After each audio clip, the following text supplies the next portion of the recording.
Alors, expérience du chat de Schrödinger, donc attention, âme sensible. Hein. On prend un chat, hop, et on l'enferme dans un laboratoire. Et dans ce laboratoire, on va rajouter une fiole de poison, si tu peux mettre la fiole de poison. Et vous voyez en dessous, on a un outil de mesure dans notre laboratoire dont le job, c'est juste de mesurer un atome. Donc tu peux mettre un atome dans l'outil de mesure, hein. Voilà. Et l'outil de mesure, il est réglé de façon très simple. S'il voit que l'atome n'est pas excité, vert, il ne fait rien. Si par contre, il voit que l'atome est dans son état excité, violet, alors là, ce qu'il va faire, c'est qu'il va casser la fiole de poison avec un marteau. Et évidemment, vous voyez bien ce qui va se passer, hein. Le poison se répand dans la pièce.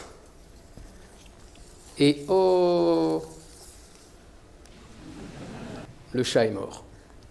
Et Schrödinger écrit à Einstein, qu'est-ce qui se passerait si l'atome était dans les deux états à la fois excité, pas excité? C'est possible mathématiquement. Avec cette machine, ça voudrait dire que le chat serait à la fois mort et vivant. Et c'est pas possible, donc il y a un problème, et on ne comprend pas d'où vient le problème. Alors, coup de chance, il y a quelques années, on a résolu le paradoxe du chat de Schrödinger. Toute l'astuce, c'est d'aller zoomer. Il ne faut pas zoomer n'importe où, il faut aller zoomer à un endroit précis, il faut aller zoomer là. C'est à cet endroit-là précisément que tout va se jouer.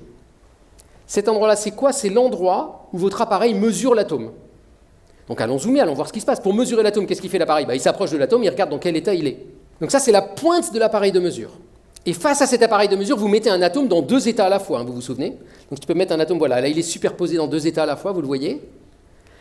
Pour le mesurer, il va falloir qu'il interagisse avec les atomes en face de lui. Donc il va commencer à aller se frotter aux atomes, et dès qu'il se frotte avec trop d'atomes, hop, il choisit un état. En fait, le fait de se frotter à plein d'atomes va l'obliger à choisir un des états. Donc vous voyez, quand vous branchez votre outil de mesure pour regarder si l'atome est vert ou violet, immédiatement, ça va le forcer à devenir vert ou violet. Et donc immédiatement, la fiole de poison va être cassée ou pas cassée, mais jamais les deux à la fois.